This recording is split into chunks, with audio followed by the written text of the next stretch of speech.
सत श्री अकाल दोस्तों, मैं हरदीप विर्क हाज़र हाँ प्रोग्राम सलाह लैके। जिस तरह कि तुसी जानते हो कि साडे इस प्रोग्राम के राही असी वक्-वक् विषय दे नाल माहर लोकां दे नाल तुहाडी मुलाकात करवा के ते वक्-वक् विषयां दे संबंधी तुहानूं जानकारी प्रदान करते हैं। ते अज क्योंकि जे असी अज गल करिए साडा समाज नैतिक कदरां कीमतां नूं बड़ी बुरी तरह दे नाल भुलदा जा रहा है। अज हर थां ते क्राइम वध रहा है। ना सिर्फ क्राइम वड्डे लोकां तक सीमित है, सगों एक चपरासी तो लैके उपरले लैवल तक क्राइम हुंदा है। बच्चे भी इस विच इनवॉल्व ने।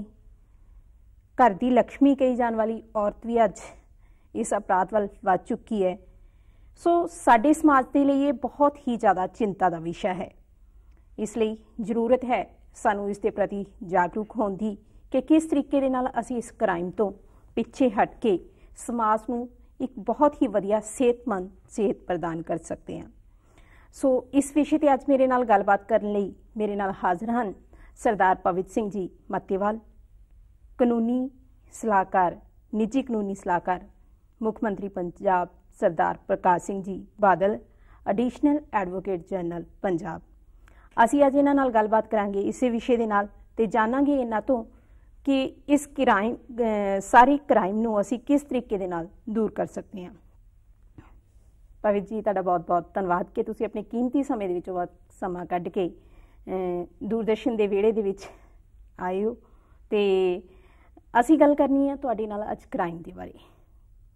तुहानूं की लगदा जी जिहड़ा साडा समाज नदी किसी समय सोने दी चिड़िया कहा जांदा सी भारत नूं, पर अज असी कित्थे देख लीए नैतिक कदरां कीमतां दा एक तरीके दे नाल घान हो चुकिया। किते भी सानू ना वो मिलवर्तन ना वो भाईचारा कुछ भी सानू नहीं मिल रहा। तुहानूं की लगदा कि ये जिहड़ा सारा क्राइम दे वल साडा समाज वध रहा, इहदे पिछे कारण की हन? देखिए, इहदा मेन जिहड़ा कारण है जी, जिहड़ा क्राइम दे वल साडा समाज वध रहा है, is efficiency of the criminal justice system. साडा जिहड़ा क्रिमिनल जस्टिस सिस्टम है वो कितना एफिशिएंट है टू कर्ब द क्राइम। मेरे personal opinion they which crime is a personal choice. ये चुनाव है जिहड़ा हरेक क्रिमिनल करदा है। साडे अगे दो ऑप्शन हुंदे है, असी ये मर्डर करिए जां ना करिए, ये गलत काम करिए ना करिए। ते जेकर असी गलत काम करदे हां सानू ओहदी निजी जिम्मेदारी लैनी पैनी है। ये निजी जिम्मेदारी जिहड़ी हैगी है वो स्टेट निर्धारित करती है एंड स्टेट दे निर्धारित करन नाल ही पनिशमेंट मिलती है एंड पनिशमेंट ही एक ये पर्सनल रिस्पॉन्सिबिलिटी नू चैक रखती है। बिकॉज पनिशमेंट होएगी देयर इज़ अ डिटरेंस। बाकी भी देखते हैं because crime is an offence against the state law and order. Because असी वी living in an organised society जिहदे which law and order is important and it is with the police.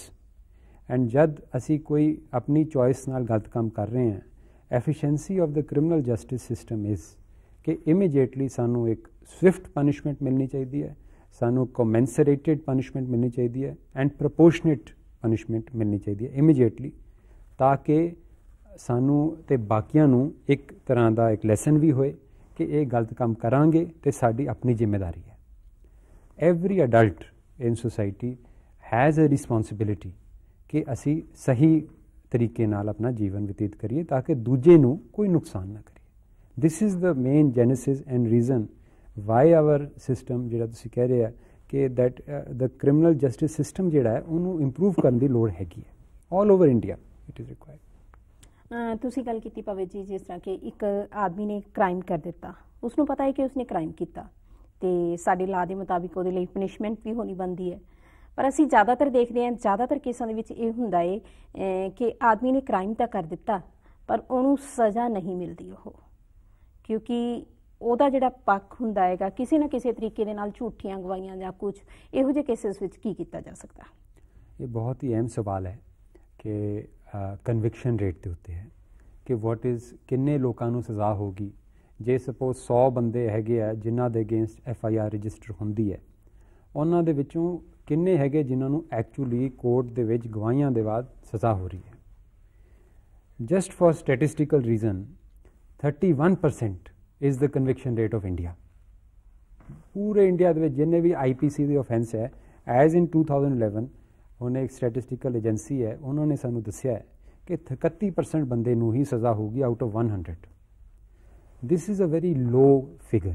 ਇਹਦੇ ਕਈ ਕਾਰਨ ਹੈਗੇ ਹੈ ਕਿ ਸਜ਼ਾ ਕਿਉਂ ਨਹੀਂ ਹੋ ਰਹੀ, ਐਂਡ ਸਜ਼ਾ ਜਦ ਹੋਏਗੀ ਤਦ ਜਿਵੇਂ ਤੁਸੀਂ ਕਿਹਾ ਕਿ efficiency of the criminal justice is improved and people are deterred from crime. ਇਹਦੇ ਜਿਹੜੇ ਕਨਵਿਕਸ਼ਨ ਰੇਟ ਲੋ ਹੋਣ ਦੇ, ਸਪੈਸ਼ਲੀ ਇਨ ਰੇਪ ਕੇਸਿਸ, ਹੁਣ ਰੇਪ ਕੇਸਿਸ ਵਿੱਚ ਅਸੀਂ ਪੜ੍ਹਿਆ ਹੈ ਕਿ 26% ਹੈ conviction rate, which is very ਲੋ।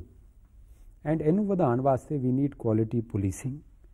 ਪਹਿਲਾਂ ਇੱਕ ਤਾਂ ਪੁਲਿਸ ਦੀ ਜਿਹੜੀ ਇਨਵੈਸਟੀਗੇਸ਼ਨ ਹੈਗੀ ਹੈ, ਜਦੋਂ ਵੀ ਕੋਈ ਅਫੈਂਸ ਹੁੰਦਾ ਹੈ, ਫॉर ਐਗਜ਼ਾਮਪਲ ਕਿਸੇ ਦਾ ਮਰਡਰ ਹੋਇਆ, now FIR is registered. FIR ਦੇ ਬਾਅਦ ਪੁਲਿਸ ਦੀ ਡਿਊਟੀ ਹੈ to collect all the evidence surrounding. ਹਰੇਕ ਬੰਦਾ ਜਿਹੜਾ ਕਿ ਜਾਣੂ ਹੈ ਉਸ ਅਫੈਂਸ ਦਾ, ਉਹਦੀ ਸਟੇਟਮੈਂਟ ਰਿਕਾਰਡ ਕਰਨੀ। ਫਿਰ ਜਾ ਕੇ ਹਰੇਕ ਐਵੀਡੈਂਸ ਨੂੰ ਆਪਾਂ ਲੈਣਾ ਹੈ, ਜਿਵੇਂ ਕੋਈ ਬਲੱਡ ਸਟੇਨਡ ਹੈ ਤੇ ਅਰਥ ਨੂੰ ਲੈਣਾ ਹੈ, ਫਿਰ ਅਸੀਂ ਜਾ ਕੇ ਫੋਰੈਂਸਿਕ ਵੀ ਲੈਣਾ ਹੈ, ਫਿੰਗਰਪ੍ਰਿੰਟ ਐਨਾਲਿਸਿਸ ਕਰਨੀ ਹੈ, DNA ਕਰਨਾ ਹੈ। ਇਹ ਸਾਰੀਆਂ ਗੱਲਾਂ ਨੂੰ ਲੈ ਕੇ ਚਾਰਜ ਸ਼ੀਟ ਪ੍ਰੈਜ਼ੈਂਟ ਕਰਨੀ ਹੈ, ਗਵਾਹੀਆਂ ਦੀ ਲਿਸਟ ਦੇਣੀ ਹੈ ਕਿ ਇਹ ਗਵਾਹ ਸਾਡੇ ਹੋਏ ਹੈ। ਦਿਸ ਰਿਕੁਆਇਰਸ ਕੁਆਲਿਟੀ ਪੁਲਿਸਿੰਗ ਇਨਵੈਸਟੀਗੇਸ਼ਨ। ਇਹ ਬਹੁਤ ਜ਼ਰੂਰੀ ਹੈ। ਇੱਕ ਤਾਂ ਹੈ ਜੀ। ਨੰਬਰ 2 ਇਜ਼ ਕਿ ਸਾਡੀ ਜਿਹੜੀ ਪੁਲਿਸ ਸਟਰੈਂਥ ਹੈ that needs to be increased. There are lot of studies which are showing ਕਿ ਜਿਹੜੀ ਪੁਲਿਸ ਦੀ ਸਟਰੈਂਥ ਹੈ as on date is not enough to meet the combating of the crime, it is less. then at the same time there are numerous problems at the trial also। ਗਵਾਹ ਮੁਕਰ ਜਾਂਦੇ ਹੈ। Suppose ਕੋਈ ਕਿਸੇ ਨੇ crime ਦੇਖਿਆ ਵੀ ਹੈ, I have seen ਕਿ ਮੇਰੇ ਅੱਗੇ ਕਿਸੇ ਨੇ ਕਿਸੇ ਦਾ ਮਰਡਰ ਕੀਤਾ ਹੈ ਅਤੇ ਮੈਂ ਉਹਦੇ ਬਾਰੇ ਗਵਾਹੀ ਨਹੀਂ ਦੂੰਗਾ। ਕਿਉਂ? 2 ਕਾਰਨ ਹੈ, ਜਾਂ ਫਿਰ ਮੈਂ ਡਰ ਗਿਆ, ਜਾਂ ਫਿਰ ਮੇਰੇ ਮਨ 'ਚ ਇਹ ਆ ਗਿਆ ਕਿ ਮੈਂ ਇਹ ਕਾਹਨੂੰ ਪੰਗਾ ਲੈਣਾ, ਹੋ ਗਿਆ, ਕਿਸੇ ਹੋਰ ਦੀ ਦਿੱਕਤ ਹੈਗੀ ਹੈ, ਕਿਸੇ ਹੋਰ ਦਾ ਬੱਚਾ ਹੈ, ਕਿਸੇ ਹੋਰ ਦਾ ਭਰਾ ਹੈ, ਮੈਂ ਕੀ ਲੈਣਾ। ਇਹ ਜਿਹੜਾ ਮਾਈਂਡ ਸੈਟ ਹੈਗਾ, ਇਹ ਸਭ ਤੋਂ ਜ਼ਿਆਦਾ ਸਾਨੂੰ ਖਰਾਬ ਕਰਦਾ ਹੈ। There is a problem in our thinking. ਅਸੀਂ ਸੋਚਦੇ ਹਾਂ ਕਿ ਜੇ ਦੂਜੇ ਨਾਲ ਹੋਇਆ ਆਪਾਂ ਕੀ ਲੈਣਾ, ਸਾਡੀ ਜ਼ਿੰਮੇਵਾਰੀ ਹੈ ਹੀ ਨਹੀਂ, ਅਸੀਂ ਤਾਂ ਆਪਣਾ ਕੰਮ ਕਰੀ ਜਾਂਦੇ ਹਾਂ, ਅਸੀਂ ਕਾਹਨੂੰ ਪੰਗੇ ਪਈਏ। This is the mindset we needs to change. Thirdly, ਜਦੋਂ ਵੀ ਗਵਾਹੀਆਂ ਹੋ ਰਹੀਆਂ, ਸਭ ਕੁਛ ਹੋ ਰਿਹਾ, ਡਿਲੇ ਹੁੰਦੀ ਬਹੁਤ ਸਾਰੀ, ਉਸ ਡਿਲੇ ਕਰਕੇ ਵੀ ਕਨਵਿਕਟ ਬਚ ਜਾਂਦਾ ਹੈ। And then again specially in these cases ਜਿਹੜੇ ਜ਼ਿਆਦਾ ਸਰਕਮਸਟੈਂਸ਼ੀਅਲ ਐਵੀਡੈਂਸ ਹੁੰਦਾ ਹੈ, ਜਿਹਦੇ ਵਿੱਚ ਕੋਈ ਡਾਇਰੈਕਟ ਆਈ ਵਿਟਨੈਸ ਨਹੀਂ ਹੁੰਦਾ, ਉਹਦੇ ਵਿੱਚ ਵੀ ਹੈਵ ਸੀਨ ਕਿ low conviction rate is there. So all these factors are there which are responsible for low conviction rate.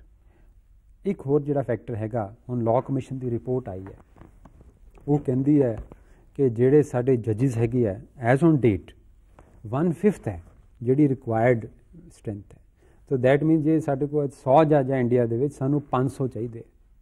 ਉਹ ਗਵਰਨਮੈਂਟ, ਸੈਂਟਰਲ ਗਵਰਨਮੈਂਟ ਨੇ ਕੁਛ ਨਹੀਂ ਕੀਤਾ ਹੁਣ on that is required to be done, because as conviction rate will improve, I am sure crime will go down. ਤੁਸੀਂ punishment ਦੀ ਗੱਲ ਕੀਤੀ, ਅਤੇ ਇਸ ਦੇ ਨਾਲ ਹੀ ਪਵਿੱਤ ਜੀ ਅਸੀਂ ਗੱਲ ਕਰਾਂਗੇ ਮਾਸੂਮ ਨਿੱਕੇ ਨਿੱਕੇ ਬੱਚਿਆਂ ਦੀ, ਜੋ ਕਿਸੇ ਵੇਲੇ ਅਣਜਾਣੇ ਦੇ ਵਿੱਚ ਕਿਸੇ ਕ੍ਰਾਈਮ ਦੇ ਵੱਲ ਵੱਧਦੇ ਨੇ, ਉਹ ਕ੍ਰਾਈਮ ਕਰ ਵੀ ਦਿੰਦੇ ਨੇ, ਪਰ ਬਹੁਤੀ ਵਾਰੀ ਕੀ ਹੁੰਦਾ ਕਿ ਉਹਨਾਂ ਬੱਚਿਆਂ ਨੂੰ ਇਹ ਤੱਕ ਨਹੀਂ ਪਤਾ ਹੁੰਦਾ ਕਿ ਉਹਨਾਂ ਨੇ ਕ੍ਰਾਈਮ ਕੀਤਾ ਹੈ।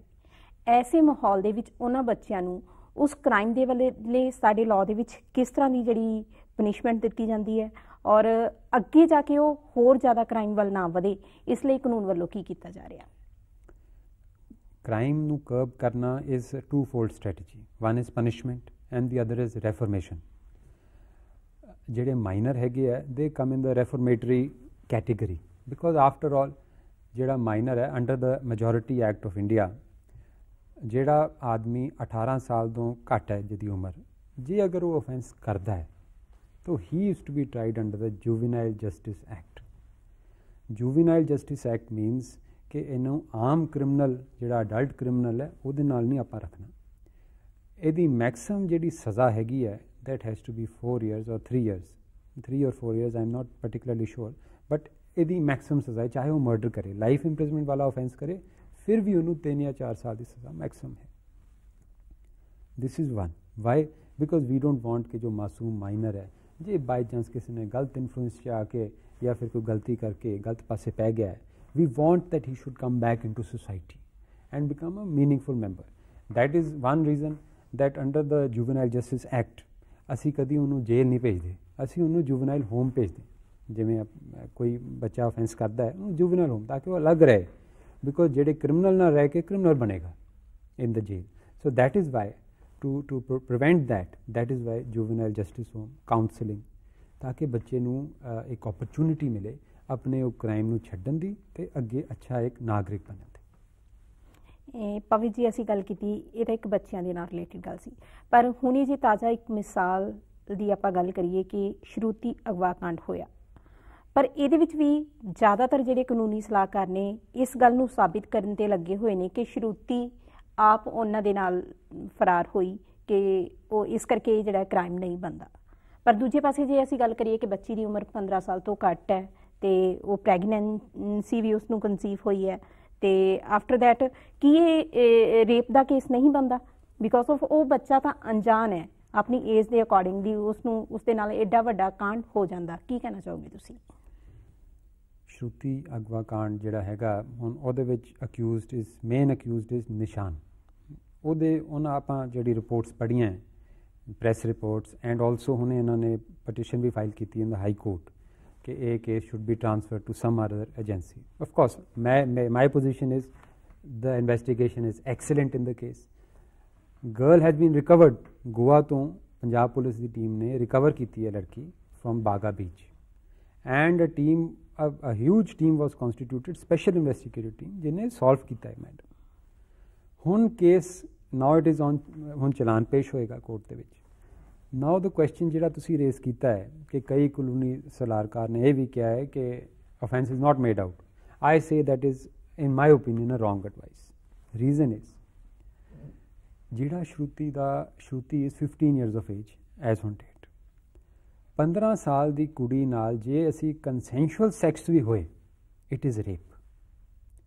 She is not entitled to give consent below 16 years of age. And ਜੇ ਅਗਰ ਮੁੰਡੇ ਉਹ ਰਿਪੋਰਟ ਇਹ ਵੀ ਆਈ ਕਿ ਪ੍ਰੈਗਨੈਂਸੀ ਹੈਗੀ ਹੈ, there is prima facie evidence of rape committed on the girl. This is one aspect. ਦੂਜੀ ਗੱਲ ਜਿਹੜੀ ਹੈਗੀ ਹੈ ਕਿਡਨੈਪਿੰਗ ਦੀ, ਕਿਡਨੈਪਿੰਗ ਹੋਈ ਹੈ ਕਿ ਨਹੀਂ ਹੋਈ ਹੈ, ਕਿਉਂਕਿ ਉਹਨੇ ਇੱਕ ਸਟੇਟਮੈਂਟ ਦਿੱਤੀ ਕਿ ਮੈਂ ਇਹਦੇ ਨਾਲ ਵਿਆਹ ਕਰਾ ਲਿਆ ਐਂਡ ਇਹ ਵੋਲੰਟੈਰੀਲੀ ਮੈਂ ਗਈ ਸੀ ਇਹਦੇ ਨਾਲ।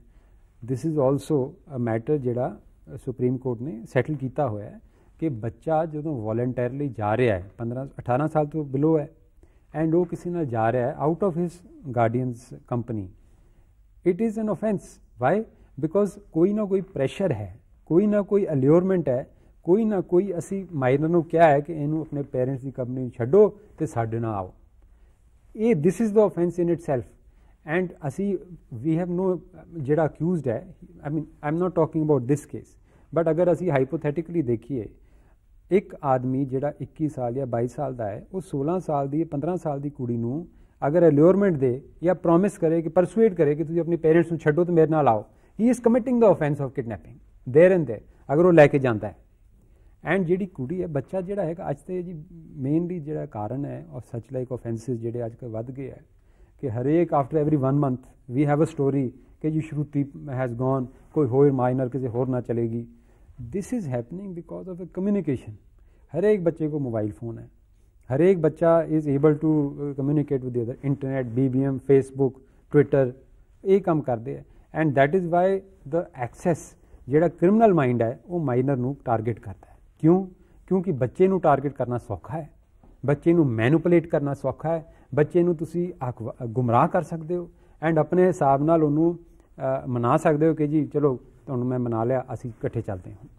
And they are exploited like this, and this is a very important social issue in my opinion, because minor ਜਿਹੜੇ ਹੈਗੇ ਆ, ਮਾਸੂਮ ਬੱਚਾ ਹੈਗਾ, ਇੰਪ੍ਰੈਸ਼ਨੇਬਲ ਮਾਈਂਡ ਹੈ, ਟੈਂਡਰ ਏਜ ਹੈ, ਉਹਨੂੰ ਤੁਸੀਂ ਅਗਰ ਇੱਦਾਂ ਖਰਾਬ ਕਰੋ, they are the future of our nation, and ਮੇਰੇ ਖਿਆਲ ਨਾਲ exemplary punishment should be there in such like cases. ਭਵਿਤ ਜੀ, ਅਸੀਂ ਸ਼ਰੂਤੀ ਅਗਵਾ ਕਾਂਡ ਦੀ ਗੱਲ ਕੀਤੀ, ਅਤੇ ਇਸ ਦੇ ਨਾਲ ਹੀ ਇਸ ਦੇ ਤਰ੍ਹਾਂ ਦੇ ਕੁਝ ਹੋਰ ਕੇਸ, ਜਿਸ ਤਰ੍ਹਾਂ ਕਿ ਵੱਡੇ ਘੁਟਾਲਿਆਂ ਦੀ ਅਸੀਂ ਗੱਲ ਕਰੀਏ, 2G 3G ਘਪਲੇ ਸਾਡੇ ਸਾਹਮਣੇ ਆਏ ਨੇ, ਅਤੇ ਇਸ ਦੇ ਵਿੱਚ ਵੀ ਜਿਹੜੇ ਇੱਕ ਤਰ੍ਹਾਂ ਦੇ ਨਾਲ ਇਹ ਵੀ ਬਹੁਤ ਵੱਡਾ ਕ੍ਰਾਈਮ ਹੈ, ਅਤੇ ਇਸ ਕ੍ਰਾਈਮ ਦੇ ਕਰਨ ਵਾਲਿਆਂ ਨੂੰ ਵੀ ਕਿਸੇ ਵੀ ਤਰੀਕੇ ਦੇ ਨਾਲ ਜਿਹੜਾ ਹੈਗਾ ਪਨਿਸ਼ਮੈਂਟ ਨਹੀਂ ਮਿਲੀ। ਲੇਟ ਜਿਹੜੀ ਪਨਿਸ਼ਮੈਂਟ ਹੋਣ ਦੇ ਕਾਰਨ, ਇਹ ਤੁਹਾਨੂੰ ਕੀ ਲੱਗਦਾ ਕੀ ਨੇ? ਜਿਹੜੇ ਵੱਡੇ ਇੰਡੀਆ ਲੈਵਲ ਦੇ ਕਰਪਸ਼ਨ ਦੇ ਕੇਸ ਆਏ ਆ ਸਾਹਮਣੇ, ਇੱਕ ਤਾਂ 2G ਸਕੈਮ ਆਇਆ ਹੈ, ਹੁਣੇ ਪਿੱਛੇ ਮਾਈਨਿੰਗ ਦਾ ਵੀ ਆਇਆ ਹੈ, ਐਂਡ ਕੋਲ ਗੇਟ ਸਕੈਮ ਜਿਹੜਾ ਕਹਿ ਰਹੇ ਹੈ, a lot of scams have been coming off rate. ਮੇਰੇ ਖਿਆਲ ਨਾਲ, in my opinion, it is due to the Right to Information Act also, and people are becoming more and more conscious. They want to know कि government 'ਚ ਕੀ ਹੋ ਰਿਹਾ ਹੈ, ਸਾਡੇ politicians, ਸਾਡੇ ਵੱਡੇ leader ਕੀ ਕਰ ਰਹੇ ਹੈ, and people's faith in the highest echelon, suppose the highest ਜਿਹੜੇ minister, cabinet minister ਬੈਠੇ ਹੈ, ਉਹਨਾਂ ਦੇ ਵਿੱਚ ਸ਼ੇਕ ਹੋ ਜਾਏ ਨਾ ਜੀ confidence. That is why we have such movements, ਜਿਵੇਂ India against corruption is there. Huge movements have started कि जी there should be accountability and there should be no corruption and no toleration of corruption at the highest level. Supreme Court has come down heavily on this कि जी because 2G scam ਜਿਹੜਾ ਹੈਗਾ, a lot of people may not know, but 2G scam was started, the investigation was started by Honorable Supreme Court of India. Petition was filed कि इदां करके गलत allocation हुई है and these licenses have been accorded wrongly. That is why Supreme Court has stepped into the picture. ਉਹਦੇ ਕਰਕੇ investigation ਹੋਈ ਹੈ. Certainly it is required कि greater accountability is there because public faith in the higher institutions ਜਿਹੜੇ ਆਪਾਂ adore ਕਰਦੇ ਹਾਂ and we look up to them, it needs to be restored. There is no doubt about it. ਪਵਿੱਤ ਜੀ, ਜੇਕਰ ਅਸੀਂ total ਜਿਹੜੇ ਸਾਡੇ ਆંકੜੇ ਨੇ ਕ੍ਰਾਈਮ ਦੇ, ਇਹਨਾਂ ਨੂੰ ਆਪਣੇ ਮੱਦੇ ਨਜ਼ਰ ਰੱਖੀਏ ਤੇ ਇਹਦੇ ਵਿੱਚ ਏਜ ਫੈਕਟਰ ਹੈ ਜਿਹੜਾ, ਉਹ ਕਿੰਨਾ ਕੁ ਜ਼ਿਆਦਾ ਹੈ? ਜੇ ਅਸੀਂ ਬੱਚਿਆਂ ਦੀ ਗੱਲ ਕਰੀਏ, ਬੱਚੇ ਕਿੰਨੇ ਕੁ ਜ਼ਿਆਦਾ ਇਸ ਵਿੱਚ ਜ਼ਿਆਦਾ ਸ਼ਾਮਿਲ ਨੇ, ਜਾਂ ਲੇਡੀਜ਼ ਦੀ ਜਿਹੜੀ ਇਨਵੋਲਵਮੈਂਟ ਜ਼ਿਆਦਾ ਹੈ, ਜਾਂ ਜੈਂਟਸ ਇਹਦੇ ਵਿੱਚ ਇਨਵੋਲਵਮੈਂਟ ਜ਼ਿਆਦਾ ਹੈ?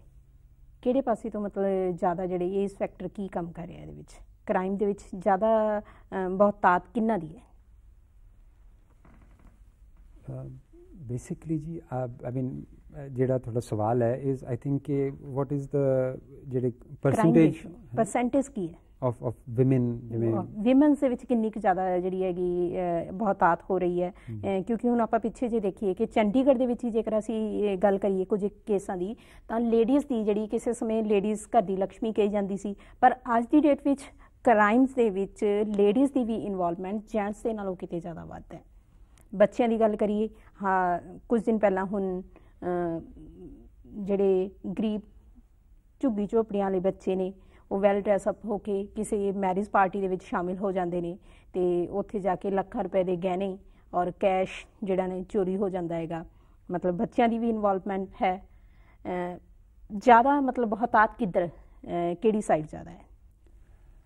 ਜਿਹੜਾ ਜੀ ਮੇਨ ਕਾਰਨ ਹੈ for increasing of crime in this entire scenario, ਚਾਹੇ ਬੱਚੇ ਹੋਣ ਚਾਹੇ ladies ਹੋਣ, ਮੇਰੇ ਖਿਆਲ ਨਾਲ it is because of improved communication has improved. of course ਜਦ ਆਪਾਂ ਦੇਖਦੇ ਹਾਂ ਕਿ ਹਰੇਕ, ਜਿਵੇਂ ਆਪਾਂ ਬਾਹਰ ਜਾਈਏ ਤੇ ਕੋਈ ਰਿਕਸ਼ਾ ਵਾਲਾ ਹੈ ਉਹਦੇ ਕੋਲ ਵੀ ਮੋਬਾਈਲ ਫੋਨ ਹੈ, ਕੋਈ ਮਾਲਸ਼ੀ ਹੈ ਉਹਦੇ ਕੋਲ ਵੀ ਮੋਬਾਈਲ ਫੋਨ ਹੈ। ਹਰੇਕ ਆਦਮੀ ਦੀ ਪ੍ਰੋਡਕਟਿਵਿਟੀ, ਆਪਣੇ ਕੰਮ ਕਰਨ ਦੀ ਸ਼ਮਤਾ 3 ਗੁਣਾ ਵੱਧ ਗਈ ਹੈ ਡਿਊ ਟੂ ਕਮਿਊਨੀਕੇਸ਼ਨ। ਹਰੇਕ ਬੰਦਾ ਕਮਿਊਨੀਕੇਸ਼ਨ ਕਰ ਸਕਦਾ ਹੈ and he can get to his work. ਇਹ ਜਿਹੜਾ ਡਬਲ ਐਜ ਸੋਰਡ ਹੈ, because at the same time crime ਵੀ ਵੱਧ ਗਿਆ due to this reason, because criminal ਦੀ ਐਫੀਸ਼ੀਐਂਸੀ ਵੱਧ ਗਈ ਹੈ। He can communicate better, message ਕਰ ਸਕਦਾ ਹੈ, ਕੁਛ ਕਰ ਸਕਦਾ ਹੈ, and he is able to contact and create a conspiracy faster and execute the offence faster. ਜਿਹੜੇ ਬੱਚੇ ਹੈਗੇ ਹੈ, they are easily misled. That is the main reason ਕਿ ਜਿਹੜੇ ਅਨਲੌਫੁਲ ਐਲੀਮੈਂਟਸ ਹੈਗੇ ਹੈ ਉਹ ਬੱਚਿਆਂ ਨੂੰ ਕਈ ਵਾਰੀ ਹਾਇਰ ਕਰਨੇ, ਕਿਉਂਕਿ ਬੱਚੇ ਦਾ ਮਾਈਂਡ ਮੈਨੂਪੂਲੇਟ ਕਰਨਾ ਸੌਖਾ ਹੈ। ਐਂਡ ਇਹ ਲੋਕ ਜਿਹੜੇ ਗਲਤ ਸੋਚ ਵਾਲੇ ਹੈਗੇ ਉਹ ਮੈਨੂਪੂਲੇਟ ਕਰਨ 'ਚ ਸક્ષਮ ਹੋ ਜਾਂਦੇ ਹੈ and they are able to execute the crime through the children. ਜਿਹੜਾ ਲੇਡੀਜ਼ ਦੇ ਅਗੇਂਸਟ ਕ੍ਰਾਈਮ ਹੈਗਾ ਉਹਦੀ of course there are lots of enactments, ਜਿਹੜੀ ਹੁਣ domestic violence act is there, then 498A IPC is there, then other enactments like protection of women's from there are numerous enactments which are there to protect the woman from violence. At the same time there is also misuse of these enactments ਕਿ ladies ਕਈ ਵਾਰੀ legal terrorism 'ਚ ਆ ਜਾਂਦੀਆਂ। they say ਕਿ ਜੀ ਜੇ ਤੁਸੀਂ ਸਾਡੀ ਗੱਲ ਨਾ ਮੰਨੀ ਅਸੀਂ ਤੁਹਾਡੇ ਅਗੇਂਸਟ 498A ਡਾਊਰੀ ਦਾ ਕੇਸ ਪਾ ਦੇਣਾ, ਐਂਡ ਉਸ ਬੇਸ ਦੇ ਉੱਤੇ ਉਹਨੂੰ ਬਲੈਕਮੇਲ ਚੱਲਦੀ ਹੈ। ਸੋ ਇਹ ਵੀ ਪ੍ਰੋਬਲਮਸ ਹੈਗੀਆਂ। Of course, now ladies are also getting, we have seen lots of cases jithe ladies we are coming up as, but there is no statistical analysis as such कि male female ज़्यादा criminal कौन है. But yes, I do agree that there is a lot of increase in crime even from minors and ladies. ਪਵਿਤ ਜੀ, ਜਿਸ ਤਰ੍ਹਾਂ ਕਿ ਅਸੀਂ ਸਾਰੀ ਹੁਣ ਤੱਕ ਵਾਰਤਾਲਾਪ ਕੀਤੀ, ਇਸ ਸਾਰੀ ਗੱਲਬਾਤ ਤੋਂ ਇਹੀ ਗੱਲ ਸਾਹਮਣੇ ਆਉਂਦੀ ਹੈ ਕਿ ਕਾਫੀ ਹੱਦ ਤੱਕ ਸਾਡਾ ਸਿਸਟਮ ਔਰ ਸਾਡਾ ਆਲੇ ਦੁਆਲੇ ਦਾ ਵਾਤਾਵਰਨ, ਇਨਵਾਇਰਮੈਂਟ ਹੀ ਇੱਕ ਆਦਮੀ ਦੇ ਕ੍ਰਾਈਮ ਕਰਨ ਦੇ ਲਈ ਜ਼ਿੰਮੇਵਾਰ ਹੁੰਦਾ. ਹੁਣ ਗੱਲ ਇਹ ਆਉਂਦੀ ਹੈ ਕਿ ਇਸ ਕ੍ਰਾਈਮ ਨੂੰ ਰੋਕਣ ਦੇ ਲਈ ਅਸੀਂ ਕਿਸ ਤਰ੍ਹਾਂ ਦਾ ਇਨਵਾਇਰਮੈਂਟ ਔਰ ਕਾਨੂੰਨੀ ਤੌਰ 'ਤੇ ਕਿਸ ਤਰ੍ਹਾਂ ਦੇ ਜਿਹੜੇ ਲਾਅ ਨੇ ਬਣਨੇ ਚਾਹੀਦੇ ਨੇ ਜੋ ਇਸ ਕ੍ਰਾਈਮ ਨੂੰ ਬਹੁਤ ਜਲਦੀ ਦੇ ਨਾਲ ਠੱਲ ਪਾਈ ਜਾ ਸਕੇ. ਦੇਖੋ ਜੀ, my personal opinion is that ਕੋਈ ਕ੍ਰਾਈਮ ਨੂੰ ਜਿਹੜਾ ਕੋਈ ਨਵੇਂ ਲਾਅ ਦੀ ਲਾਉਣ ਦੀ ਲੋੜ ਨਹੀਂ ਹੈਗੀ ਹੈ. The existing laws are sufficient to deal with the criminal situation. कोई भी situation है कि it is the execution which needs to be improved. Execution means the investigation, the trial, the judgment. Of course, judgment जो judge साहब pronounce कर दे कि delay ना हो उधर विच, and all these factors once they are established, when we are able to then मेरे ख्याल नाल we will be in a much better position to say that we have done our best to curb the menace of crime. Because after all crime ਦੇ ਵਿੱਚ, and ਇੱਕ ਹੋਰ ਜਿਹੜੀ ਬਹੁਤ ਜ਼ਰੂਰੀ ਗੱਲ ਹੈਗੀ ਹੈ, that every citizen must have a feeling ਕਿ I am a stakeholder. ਜੇ suppose ਮੇਰੀ ਅੱਖ ਤੇ ਅੱਗੇ crime ਹੋਇਆ ਹੈ, I must complain about it, or I shouldn't at least participate in it by not doing anything. Because ਜੇ ਅਗਰ ਆਪਾਂ ਨਹੀਂ ਕਰਦੇ ਕੁਝ about a crime, we are virtually participating in it, we are encouraging it ਕਿ ਕੋਈ ਗੱਲ ਨਹੀਂ. And then another aspect ਜਿਹੜਾ ਹੈਗਾ ਬਹੁਤ ਜ਼ਰੂਰੀ ਕਿ ਅਸੀਂ as a nation, I will say, we are a forgiving nation. ਚਾਹੇ ਵੱਡੇ ਤੋਂ ਵੱਡਾ ਕ੍ਰਾਈਮ ਕਰਦੇ ਕੋਈ ਆਦਮੀ, ਅਸੀਂ ਵੀ ਵਿਲ ਸੇ ਚਲੋ ਕੋਈ ਨਹੀਂ, over a period of time we will say ਚਲੋ ਸਾਡੀ ਜਿਹੜੀ ਪੁਰਾਣੀ ਕਲਚਰਲ ਟ੍ਰੈਡੀਸ਼ਨ ਸਾਈਕੀ ਹੈ, ਦੈਟ ਇਜ਼ ਕਿ ਅਸੀਂ ਮਾਫ ਕਰ ਦੇਣਾ. ਟੋਲਰੈਂਟ ਬਹੁਤ ਜ਼ਿਆਦਾ ਹੈ in matters of crime. In my opinion we have reach such a stage where our tolerance has to be less. ਜਿੱਥੇ ਲੋੜ ਹੈਗੀ ਹੈ ਟੋਲਰੈਂਸ ਦੀ ਉੱਥੇ ਹੀ ਕਰਨੀ ਚਾਹੀਦੀ ਹੈ. But as far as crime is concerned, we should have a no-nonsense approach and we should immediately stem it, because this is a scourge ਜਿਹੜੀ ਵੱਧਦੀ ਜਾਏਗੀ ਜੇ ਆਪਾਂ ਰੋਕੀ ਨਾ. ਪਵਿਤ ਜੀ, ਤੁਸੀਂ ਦੱਸਿਆ ਕਿ ਇੱਕ ਆਦਮੀ ਜੋ ਕ੍ਰਾਈਮ ਕਰਦਾ ਹੈ, ਜਿਹੜਾ ਆਈ ਵਿਟਨੈਸ ਆ, ਉਸਦੀ ਇੱਕ ਜ਼ਿੰਮੇਵਾਰੀ ਬਣਦੀ ਹੈ ਕਿ ਉਹ ਅੱਗੇ ਕੋਰਟ ਦੇ ਵਿੱਚ ਜਾਵੇ ਤੇ ਜਾ ਕੇ ਗਵਾਹੀ ਦੇਵੇ. ਪਰ ਬਹੁਤੀ ਵਾਰੀ ਅਸੀਂ ਦੇਖਦੇ ਹਾਂ ਕਿ ਜੋ ਆਈ ਵਿਟਨੈਸ ਹੈ, ਜਿਸ ਨੇ ਜਾ ਕੇ ਗਵਾਹੀ ਦਿੱਤੀ, ਉਸ ਨੂੰ ਅੱਗੇ ਜਾ ਕੇ ਆਪਣੀ ਹੀ ਜਾਨ ਨੂੰ ਖਤਰਾ ਬਣ ਜਾਂਦਾ ਹੈ.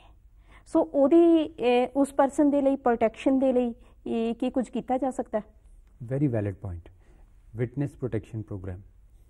ਆਫਟਰ ਆਲ, ਜੇ ਅਗਰ I am having the guts and having the courage to take on the might of the accused, ਚਾਹੇ ਮੇਰੇ ਕੋਈ ਮਰਜ਼ੀ ਹੋ ਜਾਏ, I am ready to go to the witness box and say ਕਿ ਜੀ ਮੈਂ ਦੇਖਿਆ ਹੈ, ਵਾਕਿਆ ਹੁੰਦਾ ਦੇਖਿਆ ਹੈ, ਇਹੀ ਆਦਮੀ ਸੀ ਜਿਹਨੇ ਕੀਤਾ ਹੈ. I identify the accused in court. I should be protected. At least my life and liberty should be protected. ਕੱਲ ਕੋਈ ਆ ਕੇ ਜੀ ਕੋਈ ਜਾ ਕੇ ਧੱਕਾ ਕਰ ਲਵੇ, ਕੋਈ ਬਾਹਰ ਆ ਕੇ ਕੋਈ ਸਟੈਬਿੰਗ ਕਰ ਦੇਵੇ ਨਾ. ਜਿਵੇਂ ਇਹ ਜਿਹੜੇ ਅਸੀਂ ਦੇਖੇ ਹੈ, ਕੋਰਟਸ ਦੇ ਵਿੱਚ ਕਈ ਵਾਰੀ ਫਾਇਰਿੰਗ ਹੋ ਜਾਂਦੀ ਹੈ, ਕੋਰਟਸ ਦੇ ਵਿੱਚ ਕਈ ਵਾਰੀ ਵਿਟਨੈਸ ਬਾਹਰ ਆ ਹੁੰਦਾ, ਉਹਨੂੰ ਅਟੈਕ ਕਰ ਦਿੰਦੇ ਹੈ.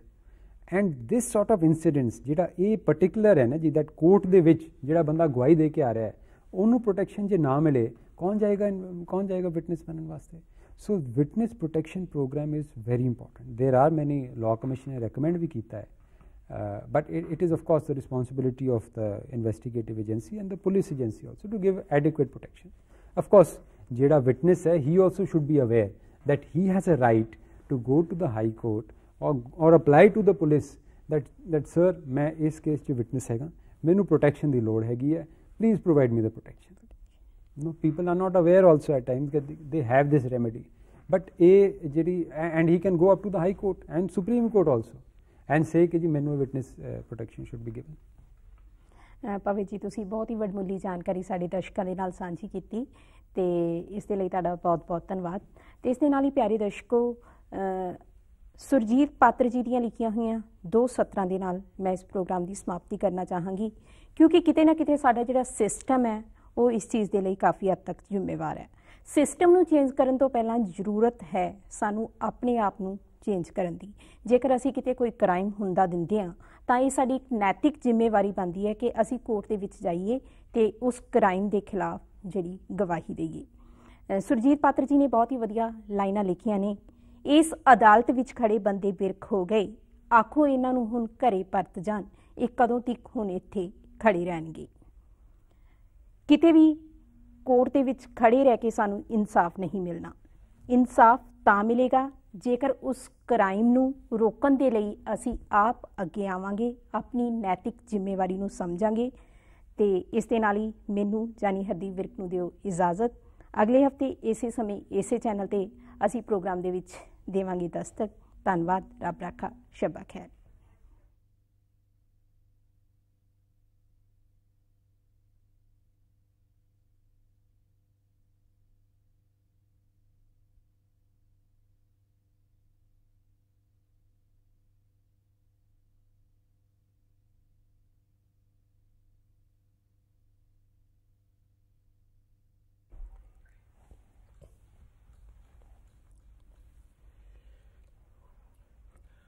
नाजरीन आदाब।